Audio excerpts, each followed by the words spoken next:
안녕하세요. 최고의 복수는 보란듯이 잘 되고 잘 사는 것임을 확실히 깨달은 여자입니다. 누군가에게 배신을 당하거나 상처를 받았을 때 의뢰 사람들은 이런 말을 해주잖아요. 복수심 같은 거에 사로잡히지 마. 진정한 최고의 복수는 너에게 상처 준 사람들보다 보란듯이 잘 사는 일이야. 하고 말이죠. 저 또한 믿었던 이들에게 크나큰 배신을 당한 뒤 저런 위로를 수도 없이 들었습니다. 그리고 살다 보니 그 말이 정말임을 뼈저리게 알겠더라고요. 나름대로의 반전도 있던 제 사연 한번 들어보실래요? 저는 평범한 집의 일남 일녀 중 장녀로 태어났습니다. 성인이 된 후엔 부모님께서 좋은 머리를 물려주신 덕에 좋은 대학을 나와 꽤 이름난 기업에 입사를 했죠. 그러다 소개로 5살 많은 남편을 만나 나이 28에 조금 일찍 결혼을 했는데요. 처음에 알고 만난 건 아니었지만 남편은 꽤 잘 사는 집안의 3대 독자 외아들이었습니다. 시아버지께선 제법 크고 탄탄한 강소기업을 운영하고 계셨고 남편은 그 회사에서 일을 하는 직장인이었죠. 새아가 내가 월급은 섭섭지 않게 챙겨줄 테니 우리 회사를 위해 일해주지 않겠니? 저는 시아버지 제안에 결혼과 동시에 시아버지 회사로 이직을 했습니다. 원체 일하는 걸 좋아했던 전 정말 제 회사라는 생각으로 열심히 일했어요. 좋은 분이었던 시아버진 그런절 많이 예뻐해 주셨죠. 게다가 시아버진 회사의 말단 직원이든 운전해주던 기사님이나 집안일을 봐주던 가사 도우미 아주머니께든 항상 존댓말로 정중하게 대하던 점잖은 분이셨습니다. 하지만 시모는 그런 시아버지와 완전 딴판인 분이었어요. 시모는 사람 좋은 시아버지와 달리 좀 까칠하고 다른 사람들을 하대하는 경향이 있는 분이었거든요. 뭐요? 명절에 쉬겠다고요? 이 아줌마 남의 집 가사일 돕는 주제에 명절도 다 챙기고 팔자 아주 늘어지셨네. 이번엔 좀 다를까 했더니만 예전에 일하던 다른 아줌마들이랑 똑같지 않어. 이보세요 기사님. 나 주말에 친구들이랑 약속 있다고요. 근데 기사님이 일 있다고 그냥 쉬어버리면 난 내 손으로 운전해서 가요? 아니면 귀찮게 택시를 타요? 우리 가족 운전기사 해주는 일이 기사님 직업 아니에요? 똑같은 존댓말이라고 해도 시아버지와 시모의 태도는 천지 차이였습니다. 시모는 서비스 직종에서 일하는 사람들에게도 은근히 하대를 하고 시댁을 위해 일해주던 분들은 완전 시종처럼 부리려고 했어요. 다행히 시모가 더 큰 무례를 하기 전에 시아버지께서 화를 내며 말리시긴 했지만 말이죠. 당신 내가 그분들께 함부로 하지 말라고 했지. 그분들도 엄연히 빨간 날엔 쉬고 정해진 날에만 근무하기로 계약되어 있는 근로자들이야. 그분들이 우리한테 뭘 신세지거나 약점 잡힌 분들도 아니고 당신이 뭔데 갑질이야 갑질이. 기사님은 내 회사일 관련해서만 운전해주는 분인데 왜 쉬는 날까지 당신 개인적 용무까지 챙겨줘야 돼? 조금 잘 사는 편이긴 해도 우리가 무슨 재벌도 아니고 심지어 재벌이라고 해도 어차피 다 똑같은 사람일 뿐인데 왜 저러나 싶을 때가 많았습니다. 그래도 가족인 저에겐 잘해준 데다 항상 시아버지나 남편이 먼저 나서서 쓴소리를 했었기에 결혼 초엔 저와 시모가 부딪힐 일은 없었어요. 그런데 워낙 아들이 귀한 집이다 보니 시모는 저에게 유독 대를 이어야 한다는 이야기를 자주 했습니다. 너도 알다시피 우리 집안은 특별하다. 그러니까 며느린 넌 회사를 돕는 것도 중요하지만 얼른 애를 낳아서 우리 오씨 집안 대를 이어야 돼. 우리 집안의 아들이 얼마나 귀한지 알지? 우리 성규도 3대 독자잖아. 그만큼 며느린 너에겐 막중한 책임이 있어. 솔직히 좀 곤란했습니다. 사실 저와 남편은 아직 제 나이도 어리니 천천히 아이를 갖기로 했거든요. 무엇보다 남편이 아직 자긴 부모 될 준비가 안 된 것 같다며 저에게 제 나이 30대 중반쯤 되면 그때 아이를 갖자고 결혼 전부터 부탁을 했었어요. 일하는 걸 좋아했던 전 저에게 나쁠 것 없던 이야기라 알았다고 약속했었죠. 그런데 자꾸만 시모가 제게 이야기를 꺼내니 저는 남편을 채근했습니다. 여보, 결혼 전에 당신이 부모님께는 아이 얘기 잘 말씀드려 놓겠다고 했잖아.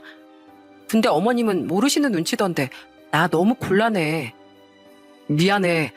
사실 아버진 애들 문제는 너희가 알아서 하시라는 분이라 크게 신경 안 썼는데 어머닌 당신도 알다시피 아들에 대한 집착이 강하시잖아. 듣기 싫은 소리 하실 것 같아서 해야지 하면서 말을 못했었어. 그런 중요한 문제가 피한다고 해결돼? 내 입으로 말하는 것보다 당신이 직접 말하는 게 훨씬 나으니까 얼른 솔직하게 말씀드려. 하지만 남편이 시모에게 솔직하게 말을 한 뒤에도 시모는 저에게 전화까지 걸어대며 보챘습니다. 나중엔 제게 신경질까지 내며 말이죠. 어머님, 저 너무 스트레스 받는데 그만해 주시면 안 될까요? 저야 솔직히 이래도 좋고 저래도 좋지만 남편이 아직 애 아빠 될 준비가 안 됐다고 고집인데 어떡해요. 차라리 제 남편을 설득하셔야죠. 이미 하고 있어. 근데 하도 걔가 고집을 부리니까 내가 너도 닥달하는 거 아니냐. 어차피 임신하는 건 여자 몫인데 네가 무슨 수라도 좀 써봐. 집안 대는 이어야 할 거 아니야. 처음엔 그냥 한 귀로 듣고 한 귀로 흘리려고 했습니다. 하지만 그것도 한두 번이지 지치고 힘들더라고요. 남편도 막아주려고 했지만 자신도 잔소리 듣는 입장이니 마찬가지로 힘들어했죠. 그런 시모를 막아주고 화를 내준 건 역시 시아버지였어요. 그만 좀 해. 요즘 누가 자식들한테 애 낳으란 마라 강요를 해? 회사 일로도 힘든 일 그만 좀 괴롭혀. 시아버지 덕에 시모의 닭달은 한풀 꺾이긴 했습니다. 하지만 이후에도 시모는 못마땅한 듯 저와 남편에게 한 번씩 아이 얘기를 꺼냈어요. 이렇듯 시모는 제 입장에선 좀 불편하고 별로인 사람이었죠. 그래도 어느 정도 시모를 이해는 했습니다. 아무래도 옛날 분인데다 자식 자체가 귀한 집이니 애가 타셨을 거라고 말이죠. 게다가 매번 저에게 싫은 소리만 하는 것도 아니었고 무엇보다 시아버지가 제게 너무 잘해주었기에 시댁 가는 일이 크게 싫거나 하진 않았어요. 그만큼 전 시아버지를 참 좋아했거든요. 아가, 네 시아버지가 그러던 어느 날 불행은 제가 결혼한 지 5년 뒤 갑자기 찾아왔습니다. 퇴근 후 시모의 전화를 받은 전 큰 충격에 그만 휴대폰을 떨어뜨리고 말았어요. 엉엉 울며 차마 말을 잇지 못하던 시모는 이내 절규하며 엄청난 비보를 제게 전해주셨거든요. 그건 바로 지방에서 일을 보고 서울로 돌아오던 시아버지가 교통사고로 그만 현장에서 운명하셨다는 소식이었죠. 기사님이 운전하던 차는 가드레일을 크게 들이받았고 안전벨트를 매고 있던 기사님과 달리 뒷좌석에 앉아있던 시아버지는 안전벨트를 매지 않아 비극을 피하지 못하신 거예요. 아무리 뒷좌석이라도 안전벨트를 매는 일이 얼마나 중요한지 뼈저리게 느끼게 된 사건이었습니다. 죄송합니다, 사모님. 제가 요즘 잠을 잘못 자서 그만 잠깐 실수로 졸고 말았어요. 정말 아주 잠깐이었는데 그 한순간이 그만 제가 정말 죽을 죄를 졌습니다. 자신의 졸음운전으로 큰 비극을 만든 기사님은 장례식장을 찾아와 눈물로 사죄하셨습니다. 자신도 크게 다쳤었건만 그 아픈 몸을 이끌고 와서 말이죠. 저와 남편은 기사님을 가만 안 두겠다고 달려들던 시모를 애써 막았어요. 솔직히 어떻게 우리도 원망하는 마음이 없었겠습니까? 하지만 기사님이 평소 시아버지께 너무 잘하셨었고 고의가 아닌 걸 알기에 아무 말도 하지 못했던 거죠. 이후 기사님은 2달 뒤 병원을 퇴원하고 일상생활이 가능해졌지만 트라우마 때문에 더 이상 운전대를 잡지 못하게 되셨습니다. 어찌됐든 업무 중 일어난 일이었기에 저와 남편은 기사님께 법적으로 해줄 수 있는 보상은 충분히 해준 뒤 작별을 했어요. 어머님, 집에만 계시면 더 우울해져요. 제가 어머님 좋아하시는 코스 요리 잘하는 식당 찾아서 예약해 놨거든요. 우리 나가서 데이트해요. 저 이모님, 항상 저희 어머님 잘 챙겨주셔서 감사해요. 저희 어머님이 지금 힘든 시기라 많이 예민하시죠. 정말 고생이 많으세요. 이거 적지만 감사 의미로 드리는 보너스예요. 돈으로밖에 감사를 표하지 못해서 죄송해요. 앞으로도 저희 어머님 잘 좀 부탁드립니다. 시아버지 일로 남편은 갑작스레 시아버지 회사를 물려받게 됐습니다. 때문에 저와 남편은 제대로 슬퍼할 겨를도 없이 갑자기 몰아닥친 회사 일을 감당해야 했어요. 다행히 대표인 남편보단 여유가 있었던 전 바쁜 남편 대신 시모를 자주 찾아뵀습니다. 평소 좋아한 분은 아니었지만 갑작스레 시아버지를 잃게 된 시모가 너무 걱정됐거든요. 저는 힘들어하던 시모를 모시고 한강도 가고 외식도 하며 기운을 북돋아드리기 위해 노력했습니다. 평소 일하는 도움이 이모님께 잘 못하던 시모의 성격도 알기에 이모님께 늘 죄송하고 감사하다는 인사를 드리며 말이죠. 다행히 시모는 다시 기운을 차리며 평소의 모습을 되찾더군요. 남편과 시모는 제게 많이 고마워했고 덕분에 전 다시 회사 일에 집중할 수 있었습니다. 여보, 이제 당신 나이도 어느 정도 찼으니까 우리 이제 아이 가지려고 노력하자. 막상 아버지가 돌아가시고 나니까 이젠 내가 오씨 집안을 이끌어야 한다는 책임감이 무겁게 들더라고. 그리고 손주가 생기면 어머니께도 큰 위안이 될 거야. 당신 지금 막 대표된 내 일 도와주는 것만으로도 벅찰 텐데 이런 말까지 해서 미안해. 아니야. 마침 나도 우리 남동생 아이 보면서 내 아이도 갖고 싶다는 생각이 많이 들긴 했었어. 고마워. 그리고 이번에 새 비서 뽑으면서 그만뒀던 비서 공석도 채워졌으니까 당신 조금이나마 마음 더 놓을 수 있을 거야. 남편의 시아버지가 우리 곁을 떠나자 집안의 유일한 아들로서 책임감이 생긴 모양이더군요. 저 또한 아이가 슬슬 가지고 싶었던 터라 우린 이세를 가지기 위해 노력을 시작했습니다. 그러니까 우린 시아버지가 돌아가시며 아이를 갖는 일과 회사를 제대로 운영하는 일 두 가지에 몰두하기 시작한 거죠. 그런데 그 둘 중 어느 것 하나 우리의 뜻대로는 잘 되지 않더군요. 바쁜 와중에 신경 쓰고 노력했건만 도통 아이는 찾아와 주지 않았습니다. 게다가 제가 챙겨준 일로 제게 호의를 보였던 시모도 다시 슬슬 제게 아이의 압박을 주기 시작하더군요. 나도 너한테 계속 이런 말 하고 싶지 않다. 네가 나 힘들 때 얼마나 날 많이 챙겨줬니? 그런데 이젠 네 시아버지도 없는 마당에 성규는 자꾸 나이 들어가니 내가 오죽 불안하며 이러겠어. 전처럼 성규가 애 안 갖겠다고 하는 것도 아니고 둘이 열심히 노력하고 있다며? 네, 저희 열심히 노력하고 있어요, 어머님. 그리고 아직 저 젊으니까 너무 조급해하지 말고 기다려주세요.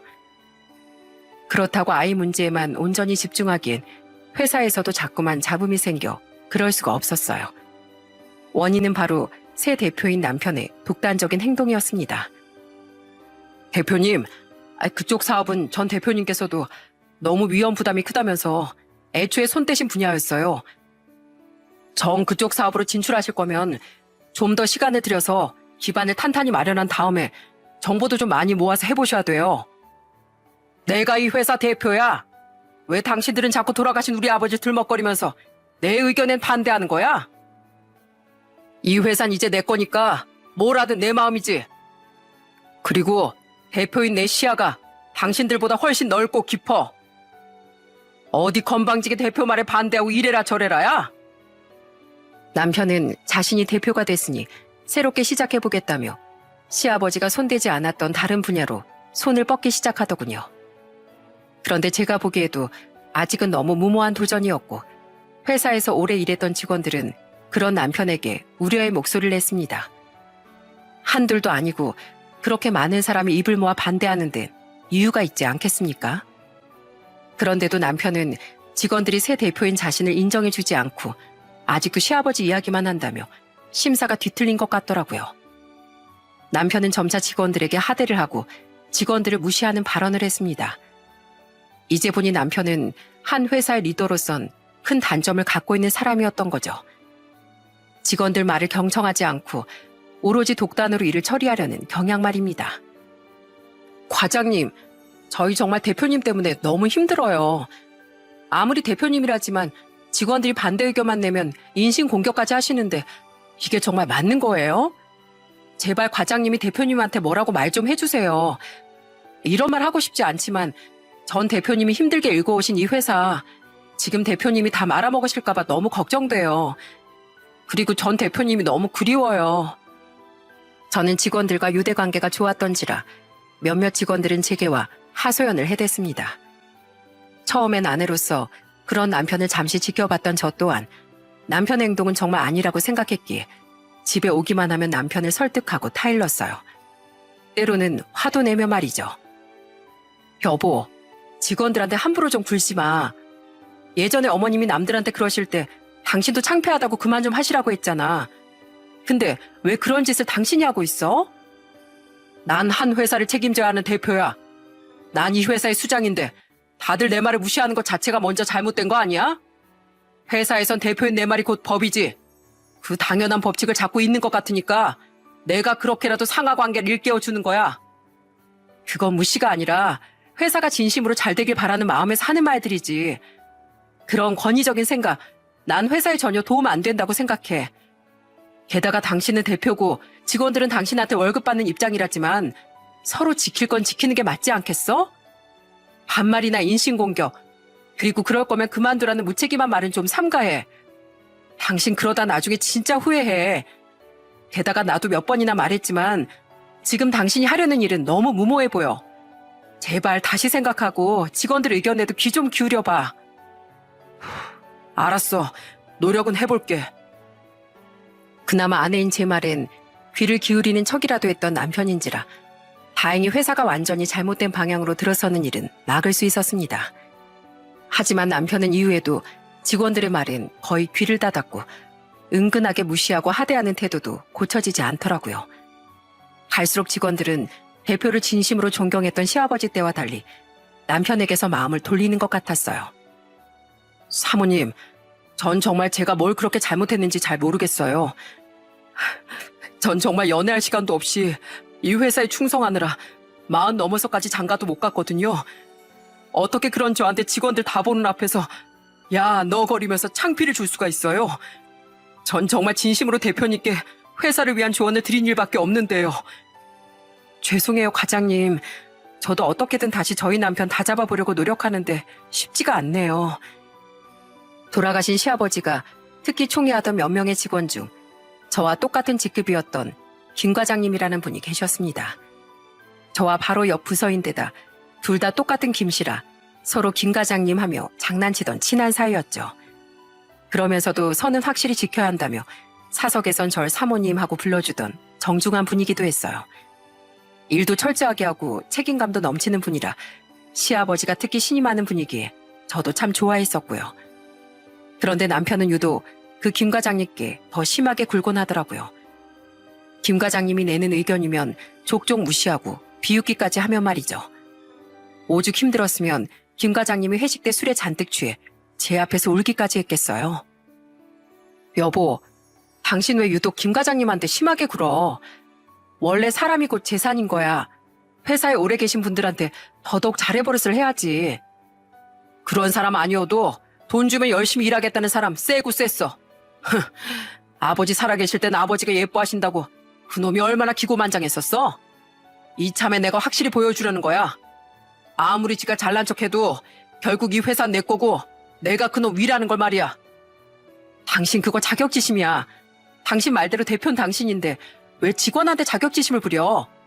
그리고 과장님한테뿐 아니라 과장님 위로 아래로 직원들 임원분들 모두 분위기가 요새 별로야.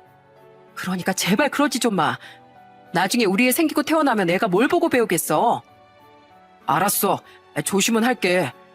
아휴, 회사만 가면 스트레스 가득인데 얼른 아이나 우리한테 찾아와주면 좋겠다. 그럼 내가 힘이 불끈불끈 날 텐데. 직원들을 대하는 남편의 모습을 보면 솔직히 많이 실망스러웠습니다. 하지만 일적인 것 외엔 남편과 큰 문제가 없어 우린 여전히 임신을 위해 노력했었어요. 하지만 통아이가 생기지 않자 시아버지가 돌아가신 지 2년 뒤 저는 안인 검사를 위해 산부인과를 찾았죠.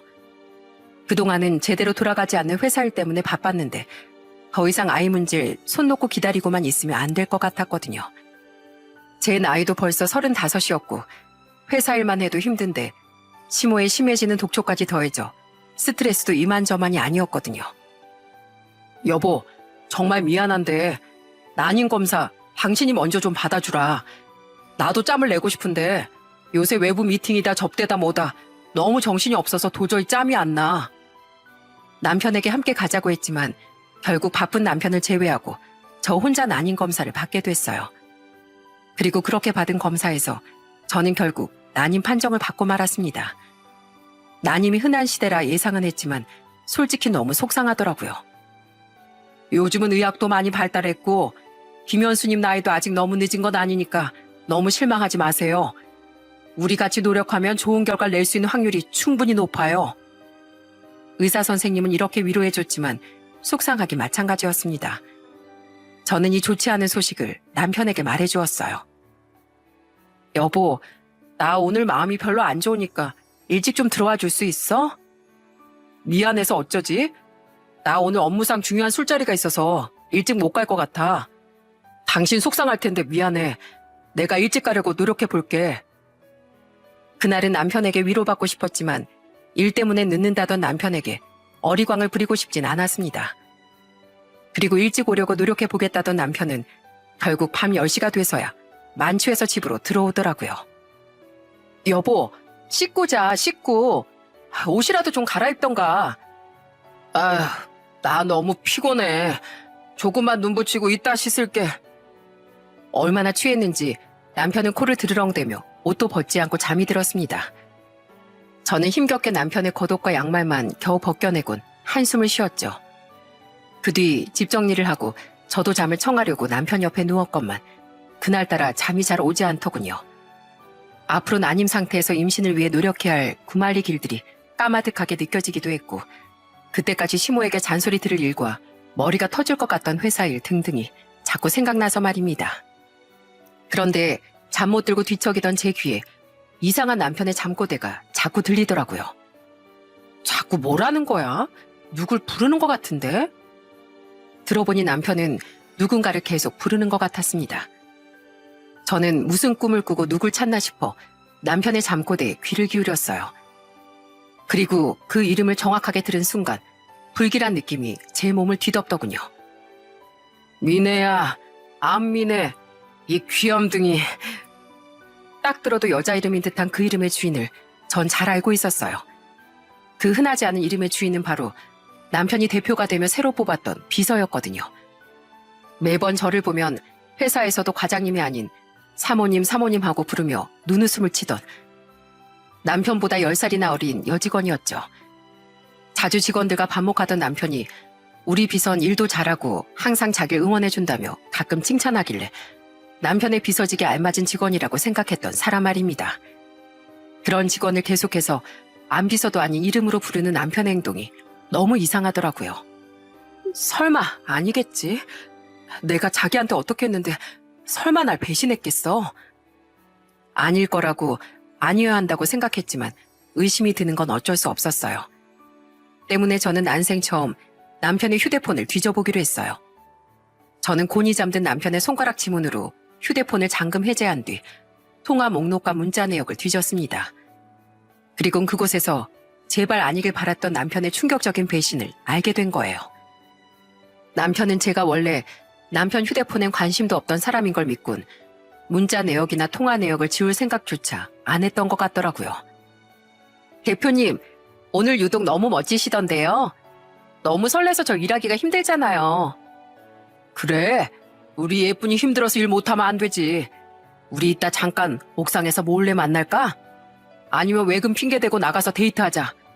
집사람한텐 접대 때문에 늦게 들어간다고 둘러대지 뭐. 우리 집사람은 나 철석같이 믿어서 절대 의심 안 하거든. 자꾸 사모님한테 집사람이라고 하는 거 나 좀 질투나요. 나도 아침마다 대표님 넥타이 골라주고 집에서 맛있는 저녁도 차려주고 싶어요. 내가 일도 사모님 못지않게 잘 도와줄 수 있는데. 듣기만 해도 너무 행복하고 듬직한데 오늘 아주 맛있는 거 사줘야겠어, 우리 예쁜 미네. 역시나 남편은 그 비서와 무려 반년 동안 눈이 맞은 상태더군요. 대화 내용을 보니 남편은 그동안 외부 미팅이니 접대니 하는 핑계를 대며 그 비서와 놀러 다녔던 거예요. 물론 매번 거짓말은 아니었지만 열에 5번은 말이죠. 그런 남편이 고생하는 줄로만 알고 제가 남편을 돕기 위해 열심히 야근을 하고 가끔은 시모도 챙기는 동안 남편이 이렇게 절 배신하고 다녔던 겁니다. 둘이 나눈 대화를 쭉 올려보니 정말 닭살이 돋고 역겹기까지 하더라고요. 하지만 제일 저를 충격으로 몰아넣었던 건 바로 그날 당일 그 여자가 남편에게 보낸 문자였어요. 대표님, 짜잔! 제 깜짝 선물이에요.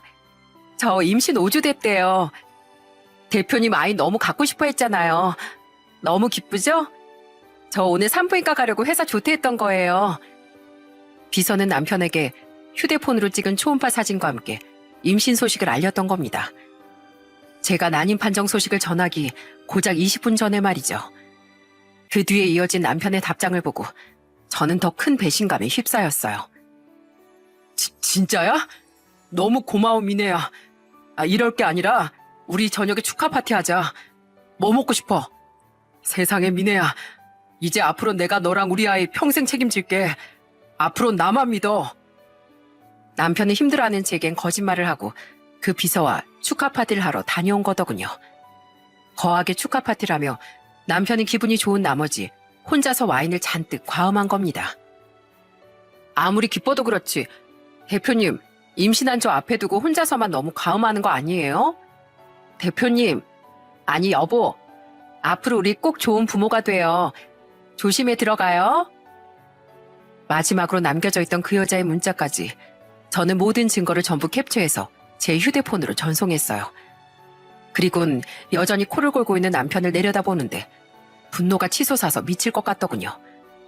저는 결판을 봐야겠다고 생각해 남편을 마구 깨우기 시작했습니다. 뒤통수며 등이며 다리며 가리지 않고 마구 두들겨대면서요. 아파. 여보, 왜 그래? 신나게 두들겨대니 그제야 남편은 해롱해롱거리며 잠에서 깨더군요.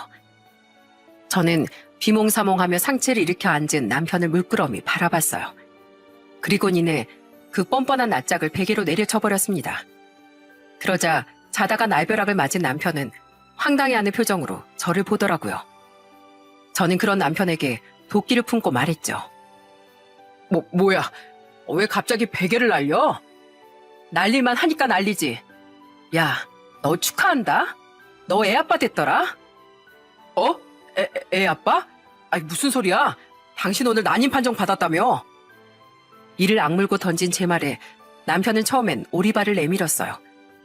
저는 그런 남편의 얼굴에 제 휴대폰으로 전송해놨던 그 비서의 초음파 사진을 들이밀었습니다. 여기, 이게 당신 애잖아. 못 알아보겠어? 난 당신이 무슨 말 하는지 모르겠는데 당신 무슨 꿈 꿨어? 꿈? 단꿈에 젖어온 건 당신이던데? 당신 오늘 애아빠 돼서 신나서 축하 파티하고 온 거잖아. 내가 난임 판정받고 집에 와서 혼자 힘들어할 동안 10살이나 어린 그 비서 기집애랑 둘이 이미 내가 증거도 다 확인했는데 어디서 발뺌이야? 천벌받을 인간아. 이미 빼도 박도 못할 증거가 있는데 더 이상 남편이 어떻게 발뺌했겠습니까? 분노로 온몸이 떨리기까지 하던 절 보던 남편은 이내 한숨을 푹 쉬더라고요. 그리곤 제게 미안하다는 말을 하는 그놈에게 저는 쉴 새 없이 분노를 퍼부었어요. 미안해? 그게 진심으로 미안한 인간의 태도야? 뭘 잘했다고 한숨을 쉬어? 야, 내가 나한테 잘해준 거 하나 없는 네 엄마한테 어떻게 했는데 돌아가신 아버님한테 또 얼마나 잘했고 아버님하고 당신 회사엔 얼마나 뼈를 갈아 넣었는데 당신도 양심 있으면 아니라고는 절대 못할걸? 그런데 어떻게 그런 날 두고 그렇게 어린애랑 그런 짓 한 걸로도 모자라서 애까지 만들어? 네가 인간이야? 네가 사람이냐고? 미안해. 근데 여보, 기왕 이렇게 된 거 그냥 이혼해주라. 솔직히 나 미네 걔가 좀 어리고 순수해서 눈길은 같지만 당신하고 이혼할 생각은 없었어. 당신 말대로 당신은 좋은 아내이자 며느리였고 우리 회사에도 꼭 필요한 사람이었으니까. 근데 회사만큼 중요한 게 집안에 대를 잇는 거기도 하잖아. 전에야 내가 철부지였다 치지만 이젠 내 나이도 40인데 3대 독자로서의 의무는 다해야 되지 않겠어? 당신이 애라도 빨리 가졌으면 민에겐 그냥 좀 놀다 차버렸겠지만 이젠 말이 달라졌잖아. 이미 30대 중반인 당신은 난임 판정을 받고 언제 애를 가지게 될지도 모르는 상황에 민엔 당신이 2년 동안 못한 일을 고작 반년 만에 해냈어. 당신도 알잖아. 우리 집안에 워낙 아들이 귀한 거. 나도 어머니도 얼마나 애를 기다렸는지 알지? 그래서 나도 마음 아프지만 오늘 당신하고 이혼하고 미네랑 살기로 결심한 거야. 안 그래도 이 말을 어떻게 꺼내나 했는데 차라리 잘 됐네. 뭐? 잘 돼? 와, 너 진짜 이런 인간이었니? 왜 이렇게 뻔뻔해? 무릎 꿇고 싹싹 빌어도 모자랄 판에. 무릎 꿇고 빈다고 해결되는 일은 아니잖아. 여보, 어떻게 하면 조용히 이혼해 줄래? 내가 뭐 해줄까? 우리 살고 있는 이 아파트, 이거 당신한테 줄게. 결혼할 때 아버지가 사주셨던 이 아파트, 원래도 비싼 데인데 그동안 집값까지 올라서 당신한테 완전 남는 장사잖아. 이 집이 몇 억짜린데. 이거 받고 그냥 우리 서로 응원해주면서 각자 갈 길 가자. 남편은 미안하다고 말하며 뻔뻔하게 제게 이혼을 요구하더군요. 어차피 절 이토록 크게 배신한 인간과 더 살 생각도 없었지만 그 태도가 너무 괘씸했어요. 하지만 거기서 제 목만 아프게 계속 소리친다고 한들 저에게 뭐가 남겠습니까? 저는 그놈을 노려보며 낮게 깔린 목소리로 저주를 퍼부었어요. 응원 같은 소리 하고 있네. 내가 응원 대신 예언이나 해줄게. 널 철석같이 믿었던 날 버리고 네가 과연 죗값을 안 받을 수 있을까? 지금은 어리고 네 애까지 가진 그 기집애랑 네가 평생 행복하게 살 것 같지? 아니, 세상엔 인과응보라는 게 존재한대. 당장 지금은 아니더라도 넌 분명 언젠가 크게 후회하고 죗값을 치를 날이 올 거야. 내가 그러라고 밤마다 물 떠다 놓고 빌 거야. 알았어. 그렇게 해서 당신 기분이 풀리면 당신 하고 싶은 대로 실컷 저주 퍼부어. 내가 또 뭐 해줄까? 이 집에서 영영 사라져주세요, 벌레씨. 당신 이 집 놔준다고 했지? 이혼해 줄 테니까 당장 짐 싸서 여기서 나가.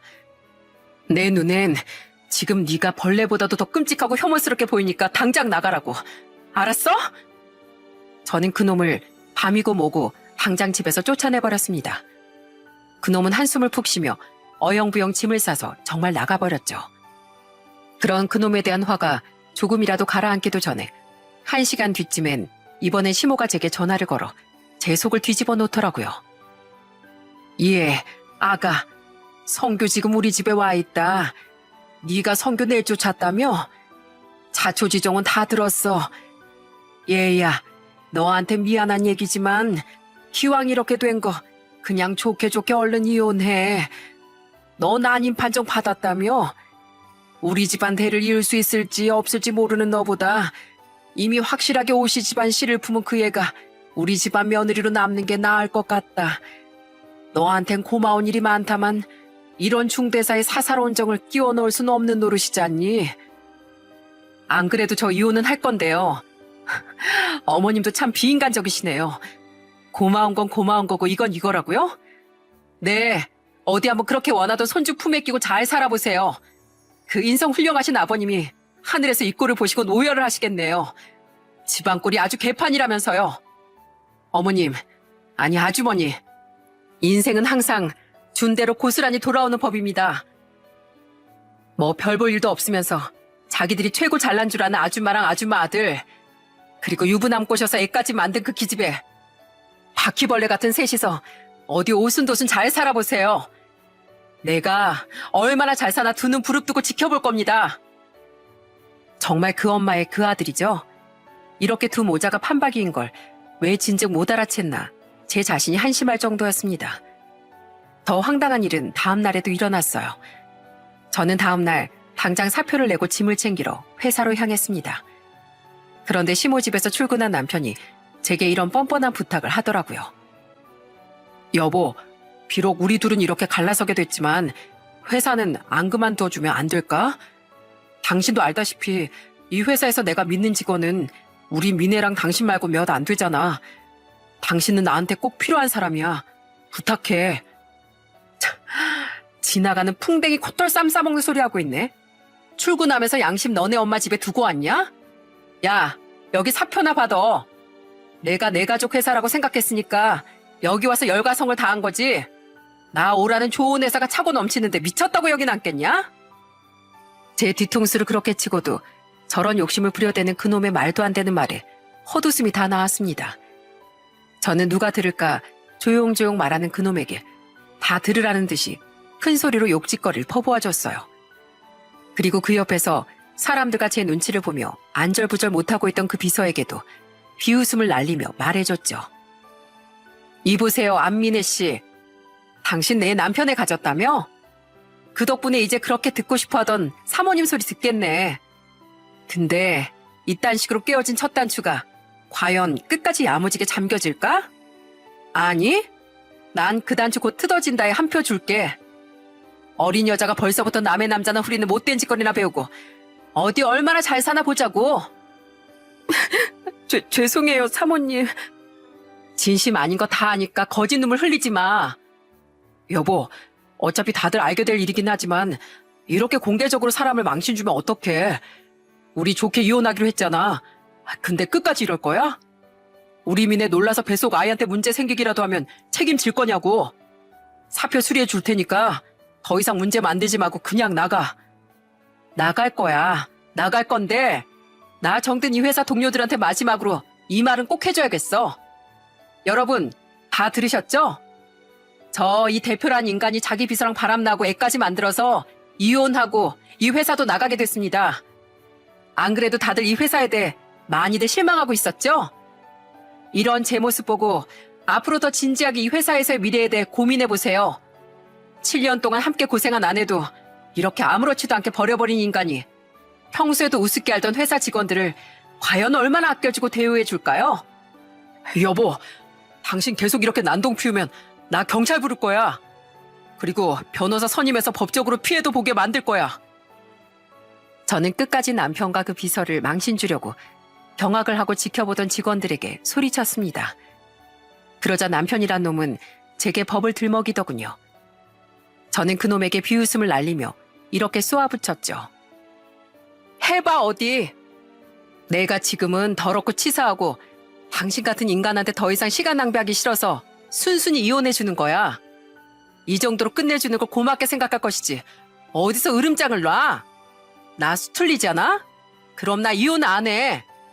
어디 저 여자가 당신 애를 낳든 말든 더럽고 끈질기게 나랑 엮여볼래? 여보, 이혼 얘기는 어제 다 끝난 거 아니야?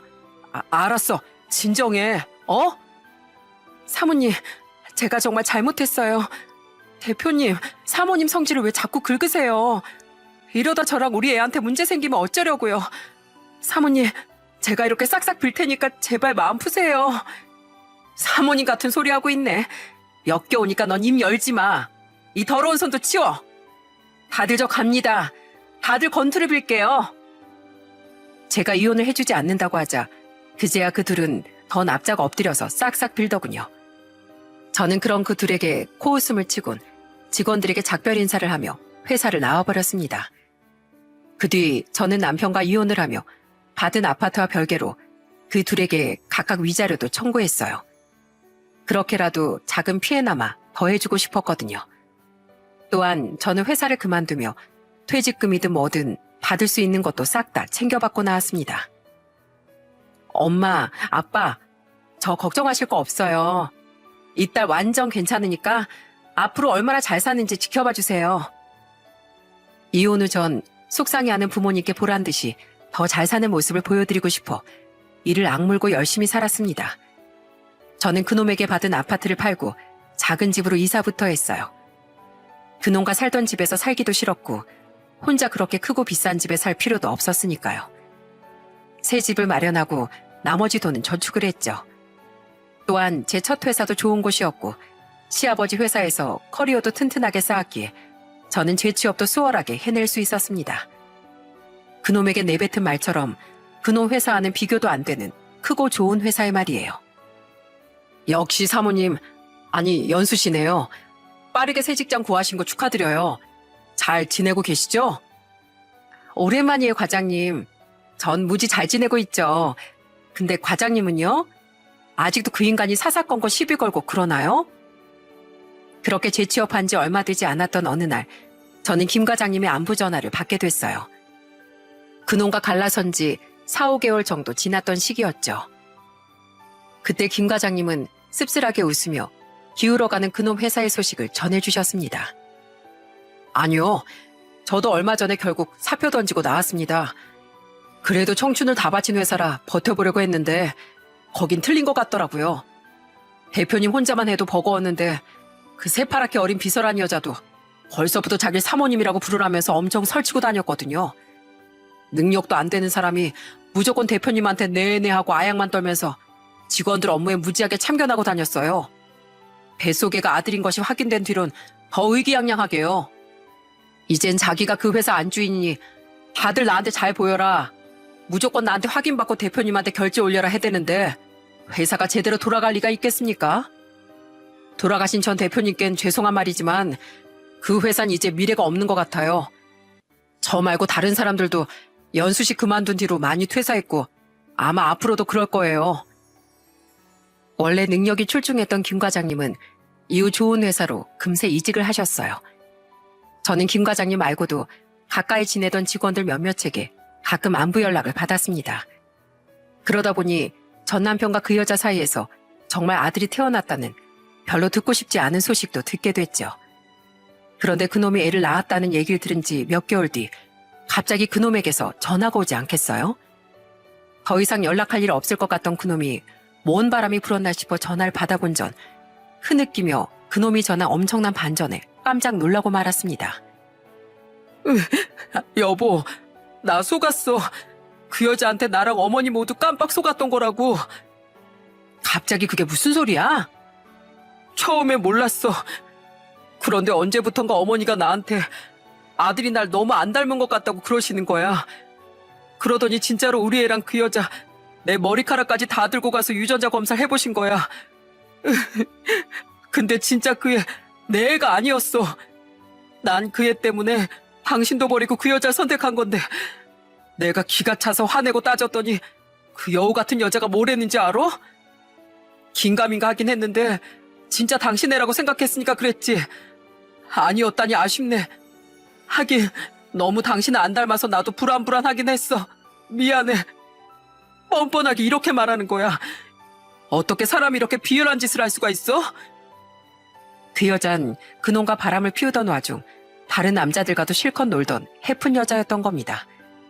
그러다 누구 애인지도 모르는 애를 임신한 뒤 가장 득볼 게 많은 그놈에게 달라붙었던 거죠.